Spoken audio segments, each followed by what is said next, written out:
Jadi kalau kita berbicara sehat, mungkin kita melihat juga istilah lain.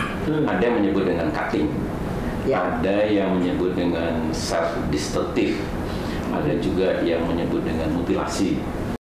Self-harm adalah tindakan melukai diri sendiri. Itu suatu bentuk pelampiasan, apakah itu pelampiasan emosi atau pelampiasan perilaku dengan melakukan mungkin emosinya yang labil, nggak bisa tidur, atau ada konflik dengan orang tua.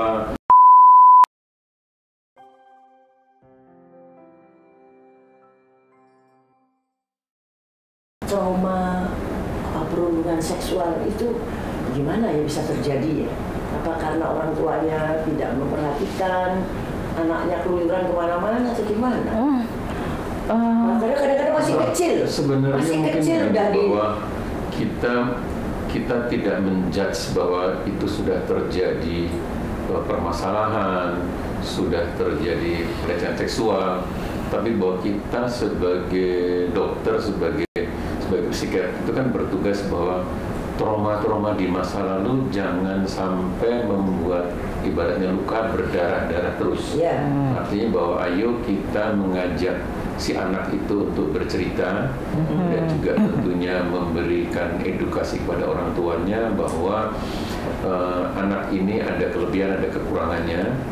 Jadi harus ini satu paket, bahwa ketika ada masalah di masa lalu, ada kekurangan di masa lalu, kita perlu melihat bahwa ini perlu kita tarik bahwa malah menjadi kekuatan, dan kekuatan kelebihan yang sudah ada terus kita pertahankan tetap menjadi suatu kelebihan. Artinya bahwa jangan semakin memperuncing masalah apa yang terjadi di masa lalunya, apakah perundungan seksual, apakah pernah disakiti teman-temannya, apakah pernah berkelahi, atau mungkin pernah juga dibully yang dikurung di kamar mandi. Artinya bahwa orang tua juga bisa melakukan tindakan yang kurang pas bagi anak-anak. Traumatik ya. Bikin traumatik. Ayo orang tua selagi masih punya waktu, lakukan perubahan agar supaya bahwa traumanya tidak menjadi berkepanjangan sampai di remaja atau sampai di usia dewasa. Ini ada yang satu gambaran yang khas. Seringkali anak-anak yang mempunyai kecenderungan itu self-harm itu selalu bicara, perasaan saya itu hampa, kosong, nggak ngerti how to describe it, bagaimana menceritakan apa yang saya rasa, nggak ngerti, kosong. Nah itu kadang-kadang yang membuat mereka begitu takut, mereka kadang-kadang melakukan bunuh diri itu, self-harm itu, karena dengan begitu lalu dia akan merasa sesuatu ternyata. Kali kayak gitu. Gimana dokter? Jadi nomor satu, tadi karena riwayat perkembangan kepribadian seperti itu, dia rasa dirinya penting, rasa dirinya diinginkan aja nggak ada. Jadi self-existence-nya nggak ada. Jadi dia merasa, apakah aku penting ya ada di dunia ini, sampai akhirnya seperti itu. Sehingga kalau tadi dokter In bilang kosong, mereka tuh bingung juga. Ada orang yang meninggal, kok saya nggak sedih ya? Ada orang temennya jadi juara atau ada mendapat hadiah, kok dia nggak happy? Dia juga bingung. Sehingga seringkali menginginkan I just want to feel something gitu ya. Gelisah karena tidak merasa sesuatu, cari apa ya yang bisa membuat aku merasakan sesuatu ya, yang paling dekat melukai diri, seperti itu ya. Dan udah gitu juga seringkali mereka emosinya luar biasa tuh, naik itu nggak karu-karuan. Betul. Tapi begini mungkin Mbak Inde tadi, bahwa kita perlu mengajak bicara dengan pasien itu bahwa apakah tindakanmu melukai diri, terus kamu melihat darah, merasa nyaman, merasa lega, itu mau kamu lakukan terus-menerus. Kemudian juga kita tanya bahwa apa sih keuntunganmu?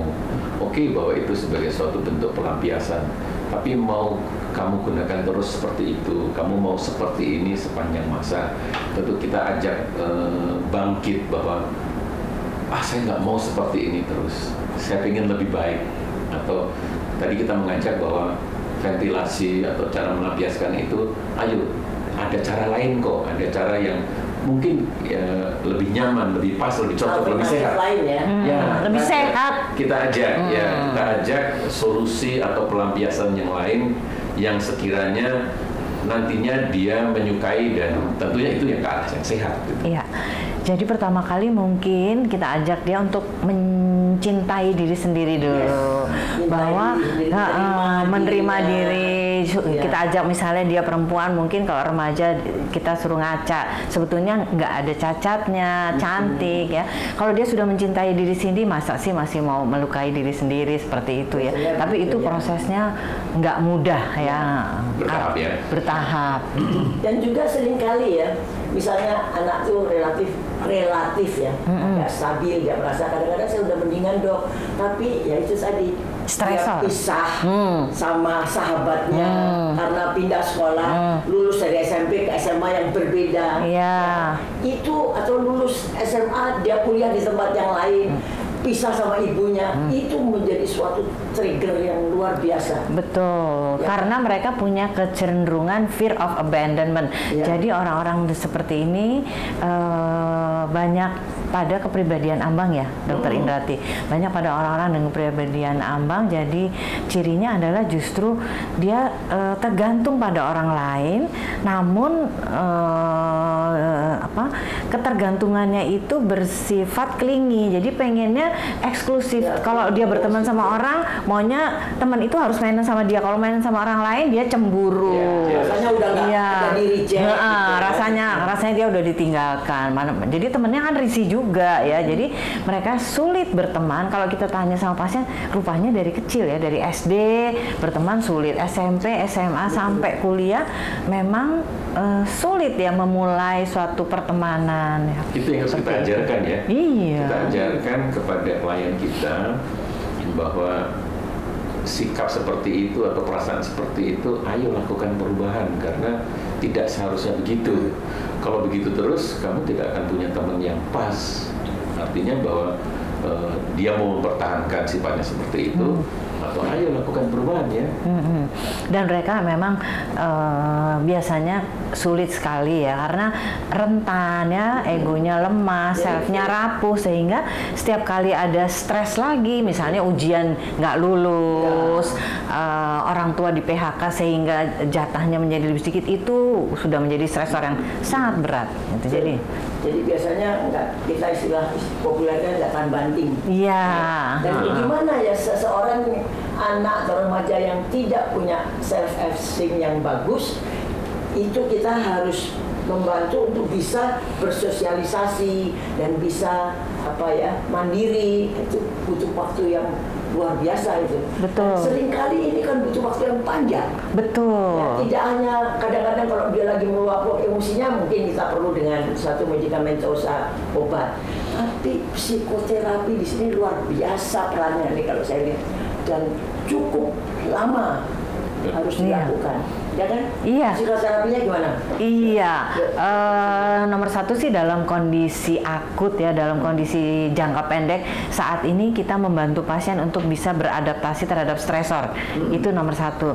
Sehingga kita lihat stresornya apa nih. Kalau nggak lulus, ya kita ajak dia untuk lebih kuat menghadapi stresor, sehingga kalau lain kali nggak lulus bisa. Tapi jangka panjang kita tanya, apakah ingin mengenal diri lebih lanjut supaya tidak benar-benar melakukan lagi self harmnya atau melakukan hal-hal yang berbahaya sampai kan bisa sampai meninggal ya. Kalau self harm, iya seperti itu. Kalau menurut statistik lebih banyak kepribadian ambang yang betul-betul melakukan suicide daripada depresi yang berat ya. Iya, karena bisa juga nggak sengaja, nggak sengaja. Maunya cuma self harm, tapi kena nadi. Iya, kedalaman. Dan udah gitu dia biasanya benar-benar di tempat yang nggak ketahuan, di kamarnya. Jadi orang tua tuh seringkali nggak ngerti kalau anaknya itu udah menderita sejak beberapa tahun. Sejak berapa tahun? Banyak yang kayak gitu. Jadi kemudian setelah anak itu mengeluh atau kemudian jadi sangat emosional, baru ketahuan. Kok nangis marah-marah, baru tahu. Nggak tahunya ini penderitaannya sudah lama. Dan susahnya mereka seringkali mencari jalan keluar yang tidak sehat, menjadi drug addict, alkoholik. Ahlinya. Iya. Terus promiskuitas ya, seperti itu. Sehingga ya menjadi nggak sehat sekali ya, seperti itu ya. Sulit kan buat ngilangin adiknya kalau untuk kepribadiannya mesti kayak gitu. Ya, berarti itu kan ada 2 diagnosis namanya. Iya. Juga ada kepribadian ambang, ada juga adiksi. Tapi bahwa kita sebagai terapis tetap harus optimis bahwa kondisi-kondisi seperti ini bisa diterapi. Kita bisa memberikan awareness pertama bahwa ini ada gangguan, ini ada suatu gejala yang memang nomor 1 harus disadari. Gejala ini tidak boleh saya pelihara. Gejala ini harus saya kenali dan saya upayakan untuk rendahkan. Kalau tadi memang kita tahu bahwa namanya gangguan kepribadian itu, psikoterapi sangat memegang peran agar supaya pasien mampu bertahan lama untuk melakukan perubahan-perubahannya. Tapi bahwa jangan lupa bahwa dengan medikamentosa, dengan obat-obatan diharapkan bisa menjadi lebih cepat prosesnya. Dan kita juga menyampaikan pada pasien bahwa minum obat ini juga perlu jangka panjang. Seringkali pasien menjadi ketakutan mengapa harus minum obat jangka panjang. Kita harus melakukan pharmacological counseling bahwa ini memang diperlukan jangka panjang. Jadi artinya kita sampaikan bahwa terapi komprehensif, iya psikoterapi berjalan jangka panjang, farmakoterapi juga berjangka panjang, dan selebihnya bahwa orang tua harus kita libatkan karena orang tua menjadi peran sentral karena kehidupannya 24 jam barangkali dalam dengan betul. Dan seringkali orang tua yang justru ini obatnya apa harus terus menerus dok? Artinya ya orang tua harus edukasi juga bahwa memang ini anaknya perlu jangka panjang, perlu minum obat jangka panjang juga.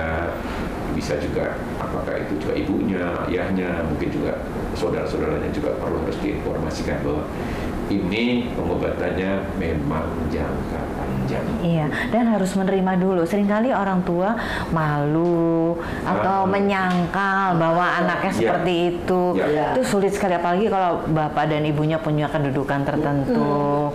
Ya, itu padahal sulit sekali. Yang punya kedudukan tertentu itu tidak ada waktu untuk betul-betul mengasuh anaknya dengan baik. Nah, jadi malah seringkali terjadi gangguan. Saya punya pengalaman bahwa pasien itu dibawa ke saya pada situasi dia berhalusinasi. Padahal setelah pemeriksaan segala larinya diagnosisnya adalah justru kepribadian ambang. Sampai ada halusinasi, sampai dia merasa saya bukan diri saya, ada kayak disosiatif gitu kan. Nah, itu luar biasa. Jadi memang gangguan kepribadian ambang nih cirinya yang muncul itu luar biasa. Betul, ada gejalanya itu. Jadi orang sampai bingung sekali kadang-kadang. Dokter-dokter kadang-kadang bisa terkecoh kalau dia datangnya dengan halusinasi dan disosiasi.